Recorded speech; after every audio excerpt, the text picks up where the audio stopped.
ఇక నెల్లూరు జిల్లా వ్యాప్తంగా పొగమంచు దట్టంగా అలుముకుంది. 10 మీటర్ల దూరంలో ఉన్న వ్యక్తి కంటికి కనిపించకపోవడంతో ప్రజలు ఇళ్లకే పరిమితమయ్యారు. వాహనాల్లో స్కూల్స్, కాలేజీలకు వెళ్లే విద్యార్థులు, ఉద్యోగులు తీవ్ర ఇబ్బందులు పడుతున్నారు. జాతీయ రహదారిపై వాహనదారులు నిదానంగా వెళ్లాల్సిన పరిస్థితి ఏర్పడింది.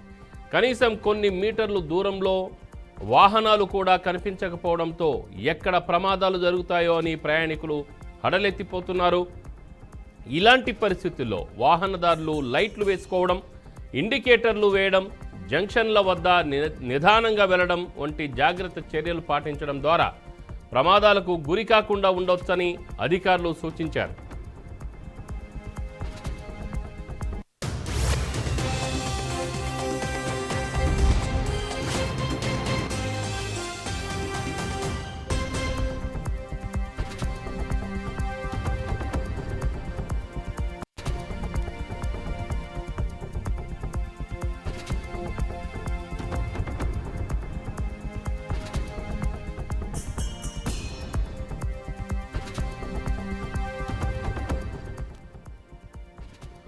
నెల్లూరు జిల్లా వ్యాప్తంగా పొగమంచు దట్టంగా అలుముకుంది.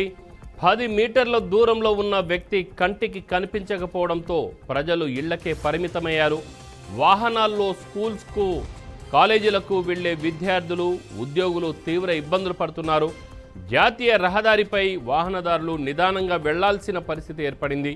కనీసం కొన్ని మీటర్ల దూరంలోని వాహనాలు కూడా కనిపించకపోవడంతో ఎక్కడ ప్రమాదాలు జరుగుతాయో అని ప్రయాణికులు హడలెత్తిపోతున్నారు. ఇలాంటి పరిస్థితుల్లో వాహనదారులు లైట్లు వేసుకోవడం, ఇండికేటర్ వేయడం, జంక్షన్ల వద్ద నిదానంగా వెళ్లడం వంటి జాగ్రత్త చర్యలు పాటించడం ద్వారా ప్రమాదాలకు గురి కాకుండా ఉండొచ్చని అధికారులు సూచిస్తున్నారు.